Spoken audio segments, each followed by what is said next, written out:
The Warren Buffett way book summary में हम दुनिया के सबसे बड़े निवेशक, बिजनेस खरीदना, पोर्टफोलियोस मैनेज करना, निवेश के मनोविज्ञान को समझना और धैर्य के मूल्य को समझने का प्रयास करेंगे। लेखक रॉबर्ट जी हैगस्ट्रॉन द्वारा लिखित the way of Warren Buffett third edition book के माध्यम से वॉरेन बफेट के सिद्धांतों और निवेश रहस्यों को उजागर करने का प्रयास किया। यह बुक हमें बताती है कि कैसे एक ग्रेट निवेशक अपने लिए निवेश का चुनाव करता है और धैर्य के साथ अपने निवेश निर्णयों के साथ बना रहता है, तब कहीं जाकर वह अंत में भारी दौलत बनाता है। निवेश करना एक बात है और अपनी निवेश निर्णयों पर ठीके रहना एक और बात है। अधिकांश लोग निवेश करना तो सीख जाते हैं, पर निवेश के साथ बने रहना नहीं सीख पाते हैं। यही हमें भारी दौलत से दूर रखता है। Welcome to pick pick news book. Subscribe, like and share. दुनिया का सबसे बड़ा निवेशक। दुनिया के सबसे बड़े निवेशक में जो विशेषता होनी चाहिए वह सभी बफेट में मौजूद है, जैसे छोटी उम्र से निवेश करना,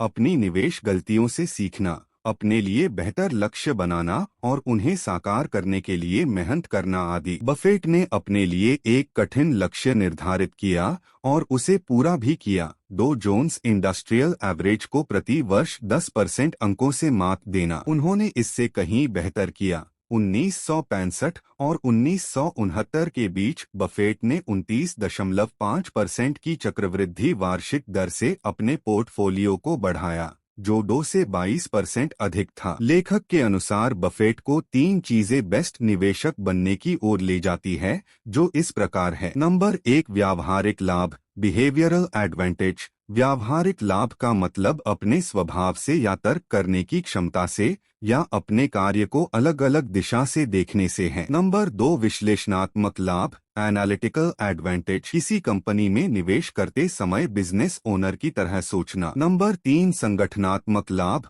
ऑर्गेनाइजेशनल एडवांटेज। बर्कशायर हैथवे की सफलता का राज बफेट द्वारा बनाया गया सिस्टम है, जो उसकी आमदनी को और अधिक बढ़ा देता है। एक बिजनेस खरीदना। बफेट निवेश करते समय बिजनेस पर ध्यान केंद्रित करते हैं, न कि मार्केट पोजीशन और ट्रेडिंग डाटा पर। बफेट का मानना है कि हम किसी कंपनी के शेयर्स खरीदने के बाद उस कंपनी के पार्टनर बन जाते हैं, उस कंपनी के प्रॉफिट लॉस में बार बार की भागीदारी रखने लगते हैं। इसलिए हमें किसी कंपनी को खरीदते समय कुछ प्रश्नों के जवाब अपने से और उस कंपनी में पूछने चाहिए, ताकि हम एक बेहतर बिजनेस खरीद सकें। वॉरेन बफेट के ये प्रश्न और सिद्धांत कुछ इस प्रकार है। बिजनेस सिद्धांत। नंबर 1, क्या बिजनेस सरल और समझने योग्य है? नंबर 2, क्या बिजनेस अपने इतिहास में बेहतर करता रहा है? नंबर 3, क्या बिजनेस की दीर्घकालिक संभावनाएं अनुकूल हैं? मैनेजमेंट सिद्धांत। नंबर 1, मैनेजमेंट अपनी अर्निंग के साथ क्या करती है? नंबर 2, क्या मैनेजमेंट अपनी गलतियों को शेयरधारकों के सामने रखती है या नहीं? नंबर 3, क्या मैनेजमेंट अपने नियमों और लक्ष्यों को फॉलो करता है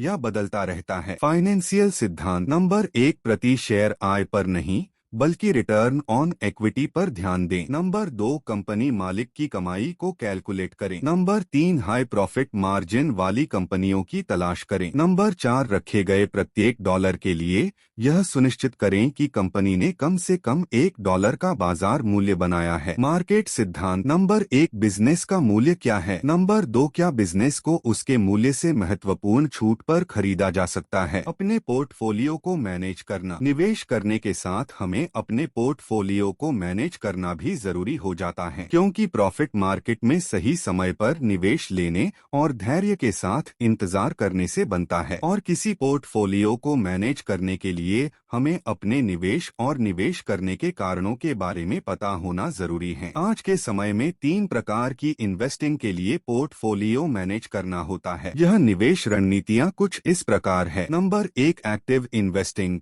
एक्टिव पोर्टफोलियोस मैनेजर अपने पोर्टफोलियो को मैनेज करने के लिए एक्टिव होकर कार्य करते हैं, जिसमें लॉस होने पर एग्जिट करना और प्रॉफिट होने पर चलने देना शामिल है। इसमें अधिक खरीदने और बेचने के कारण चार्जेस अधिक हो जाते हैं। Number 2, index investing. यह निवेश खरीदो और होल्ड करो के सिद्धांत पर कार्य करता है और इसमें पैसिवली अपने पोर्टफोलियो को मैनेज करना होता है। यह निवेश उन लोगों के लिए है जो निवेश के बारे में कम जानते हैं। Number 3, focus investing. जो लोग मार्केट को समझते हैं और मार्केट को समय दे सकते हैं, उनके लिए फोकस निवेश एक बेस्ट विकल्प हो सकता है। इसमें हम अपने पोर्टफोलियो को 10 से 15 बेहतर कंपनियों से भरने का प्रयास करते हैं जो हमें बेहतर रिटर्न्स दे सकती है। हम जिस प्रकार से निवेश करते हैं उसके प्रॉफिट और लॉस को ध्यान में रखते हुए हम पोर्टफोलियोस मैनेज करने का विकल्प चुनते हैं जो हमें अधिक लॉस से बचाता है और अपने प्रॉफिट को बढ़ाने में मदद करता है। निवेश मनोविज्ञान को जानना। अपने पैसे का निवेश करना एक अलग बात है और निवेश से पैसे बनाना एक अलग बात है। पैसे हमारी भावनाओं से जुड़ा होने के कारण लॉस का प्रभाव हमारी मानसिकता पर भी पड़ता है, इसलिए हमें अपनी निवेश मानसिकता को समझना जरूरी है। उदाहरण के लिए वॉरेन बफेट और उनकी बहन ने 11 वर्ष की उम्र में निवेश किया और लॉस झेला। उस लॉस से बफेट ने सीख ली और उनकी बहन ऐसा नहीं कर सकी। यही मानसिकता का फर्क है। कुछ लोग लॉस को स्वीकार कर पाते हैं और कुछ नहीं। लेखक हमें कुछ फाइनेंशियल बिहेवियर के बारे में बताते हैं जिनके बारे में हर निवेशक को जानना और समझना जरूरी हो जाता है। नंबर 1, अति आत्मविश्वास के जोखिम से बचना। नंबर 2, अति रिएक्टिव भावनाओं को मैनेज करना। नंबर 3, नुकसान को स्वीकार करना, ना कि इससे बचने की कोशिश करना। नंबर 4, हर पल अपने निवेश को देखते न रहें। नंबर 5, कम समय में होने वाले नुकसान को देखकर अपना निवेश न छोड़े। नंबर 6, दूसरों के कामों या निवेश नीतियों का आंख बंद करके अनुसार न करें। नंबर 7, भावनात्मक जाल को मैनेज करें। भावनाएं तर्क से ज्यादा मजबूत होती हैं, इसलिए डर और लालच स्टॉक की कीमतों को कंपनी की इंट्रिंसिक वैल्यू से ऊपर और नीचे ले जाते हैं। बफेट कहते हैं कि जब लोग लालची या डरे हुए होते हैं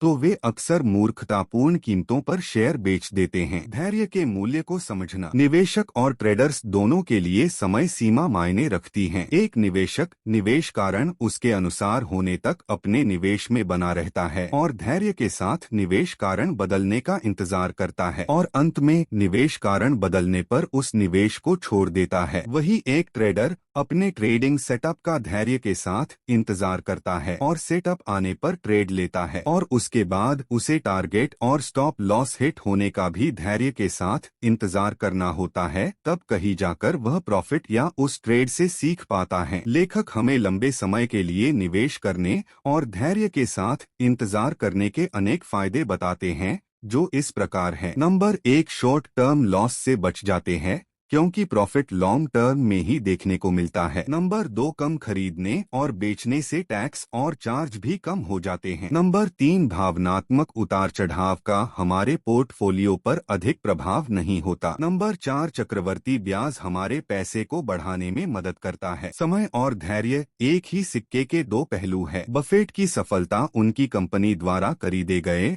आम शेयरों और पोर्टफोलियो के साथ धैर्य के साथ लंबे समय तक बने रहने से है। तेज गति वाली इस दुनिया में बफेट जानबूझकर धीमी गति से काम करते हैं। वे अलग-थलग ढंग से अपने निवेश के बारे में सोचते हैं। इस आलसी रवैये का मतलब आसान मुनाफे को छोड़ना है और बड़े मुनाफे को पकड़ना है। इस तरह वे निवेश के द्वारा पैसों के पहाड़ बना लेते हैं। निष्कर्ष। The Warren Buffett way book summary में हमने 5 महत्वपूर्ण बातें को जाना जो इस प्रकार है। पहली, वॉरेन बफेट क्यों दुनिया के सबसे बड़े निवेशक कहे जाते हैं। दूसरी, निवेश करते समय हमें बिजनेस खरीदने की मानसिकता अपनानी चाहिए। तीसरी, हम जिस प्रकार के निवेश विकल्प चुनते हैं उसके अनुसार हमें अपने पोर्टफोलियो को मैनेज करना आना चाहिए। चौथी, निवेश करते समय हमें अपनी निवेश मानसिकता के बारे में पता होना चाहिए। और पांचवी, निवेश धैर्य के बिना हमें पैसे बनाकर नहीं दे सकता। वीडियो में किया अच्छा लगा किया कमेंट करके आता है और हम किया इम्प्रूव कर सकते हैं